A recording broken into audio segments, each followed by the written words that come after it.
Salut, on se retrouve pour une nouvelle vidéo. On va préparer aujourd'hui un fricassé, donc fricassé de chou chin ou petsai comme on l'appelle aussi. Recette végétarienne bien entendu, que tu peux préparer avec d'autres types de légumes.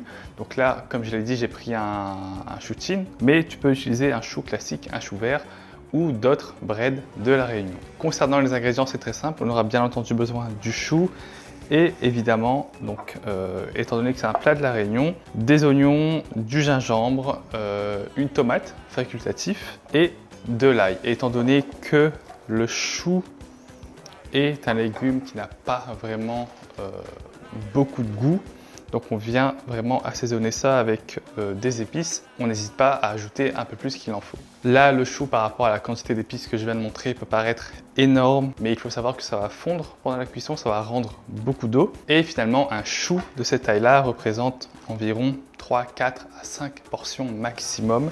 Donc ça peut paraître énorme, mais tu verras que pendant la cuisson, le volume va réduire au minimum de moitié. Première chose à faire, c'est de laver le chou et on va ensuite couper donc l'arrière, juste ici, qu'on peut jeter, et on va manger tout le chou. Donc tout ce que j'ai ici sous la main là va être consommé, et ce qu'on va faire, c'est émincer très finement le chou à l'aide d'un bon couteau.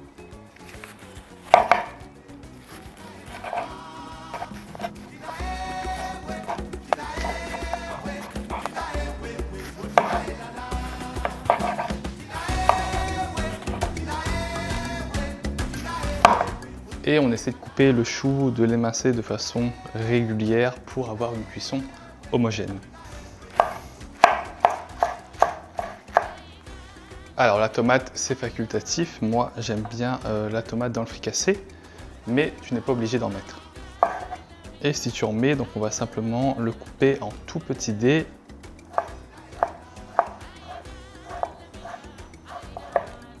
Et on choisit une tomate bien mûre.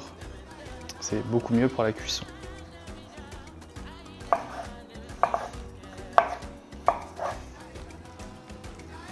Un oignon, même chose, on va l'émincer très finement.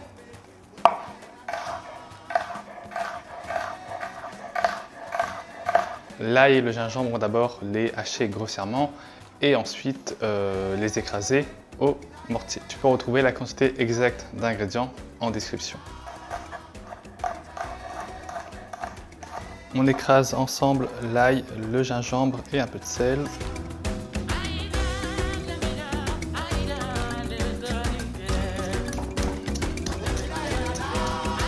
Et j'avais oublié, bien sûr, le piment, c'est facultatif. Tu peux en ajouter, donc là, je vais l'ajouter tout simplement au mélange ail, gingembre et sel.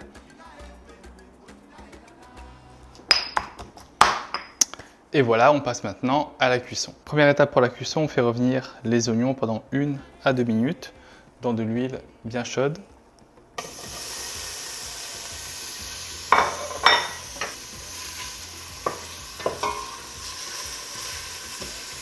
Et idéalement, on va préférer un grand wok, donc capable d'accueillir toute cette quantité de chou là. J'ai pas de wok chez moi, mais si tu en as, je te recommande de l'utiliser. Et quand les oignons commencent à devenir légèrement dorés, on peut ajouter le mélange ail, gingembre, piment et sel.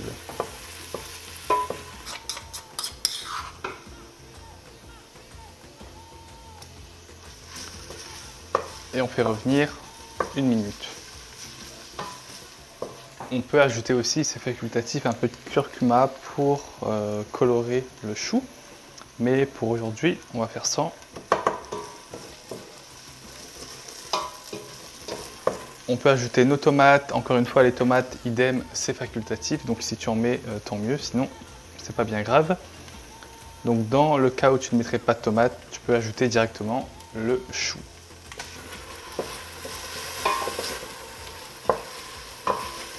Et là, on va laisser cuire quelques minutes pour laisser les tomates ramollir. On ne veut pas non plus que ce soit trop en compote, mais quand même bien cuite pour pas avoir de gros morceaux durs sous la dent. Donc dès que tu vois que ça commence à fondre, à ramollir, tu peux ajouter le chou. Voilà. Voilà un peu la consistance et là on va rajouter le chou.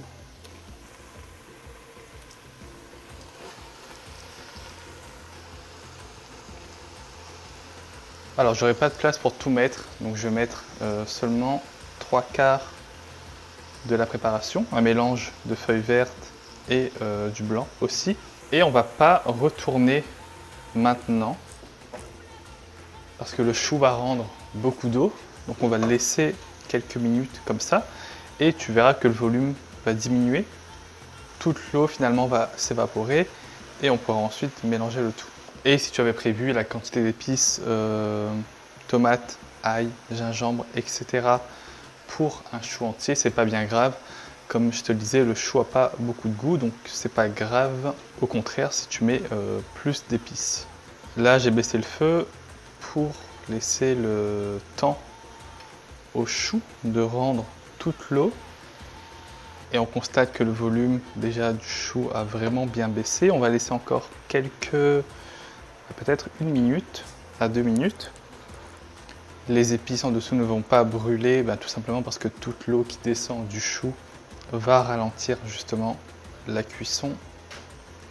Une fois que le volume a réduit de 30 à 50%, on peut mélanger.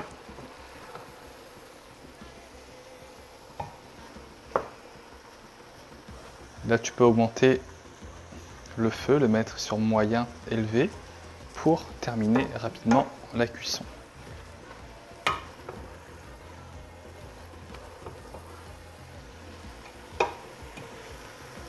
Et là, l'odeur est juste incroyable.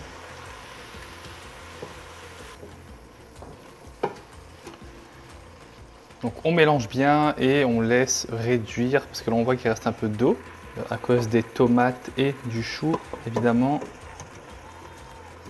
Donc on laisse réduire jusqu'à ce que le fond de sauce s'épaississe.